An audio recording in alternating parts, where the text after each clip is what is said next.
உங்களுக்கு போஸ்ட் ஒட்டுறதுக்கும், உங்களுக்கு உங்க டிக்கெட் இது பண்றதுக்கும் இவங்க தேவை. இவங்களுக்கு ஒரு கஷ்டம் வரும்போது நீங்க வரமாட்டீங்க. வீட்டுக்குள்ள தான் இருப்பீங்க. ஏசி ரூம்ல தான் இருப்பீங்க. மத்தவங்க ஏன் போய் ஒரு வார்த்தை சொல்லக்கூடாது அப்படின்னு எனக்கும் ஆச்சரியமா தான் இருக்கு. பெருசா உங்களுக்கு போஸ்ட் ஒட்டுறதுக்கும், உங்களுக்கு உங்க டிக்கெட் இது பண்றதுக்கும், உங்களுக்கு படம் ஹிட் ஆகுறதுக்கெல்லாம் உங்களுக்கு இவங்க தேவை. இவங்களுக்கு ஒரு கஷ்டம் வரும்போது நீங்க வரமாட்டீங்க. வீட்டுக்குள்ள தான் இருப்பீங்க. ஏசி ரூம்ல தான் இருப்பீங்க. இதெல்லாம் நல்லா இல்ல. ஏன்னா, இவங்களும் ஒரு ஒரு ஒரு பர்ட்டிகுலர் ஆமா. ஒரு பர்ட்டிகுலர் டைமுக்கு அப்புறம் இவங்களுக்கு பின்னால எல்லாம் நாங்க போய் இவங்க மேல எல்லாம் உயிர வச்சு, இவங்களுக்காக காசு செலவு பண்ணி, இவங்க மேல பாசம் காட்டி என்ன நடந்துச்சு?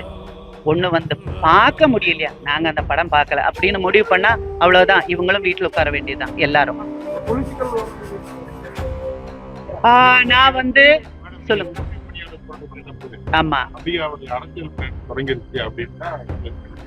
சரி, அப்படி நீங்க சொன்னது அப்படி நடக்கணும் அப்படின்னு இருந்தா நடக்கட்டுமே. எனக்கு அதுல எந்தவித ஆட்சேபனையும் கிடையாது. வருவீங்களா அப்படின்னு கேட்டா, வந்தா என்ன? வரலாமே. ஒண்ணும் தப்பு இல்லையே அப்படின்றது தான். பட் இருந்தாலும் கொஞ்சம் நம்ம ஃபீல்டில் இருக்கிறவங்களும் கொஞ்சம் மனிதாபிமான அடிப்படையில் கொஞ்சம் பிஹேவ் பண்ணலாம்.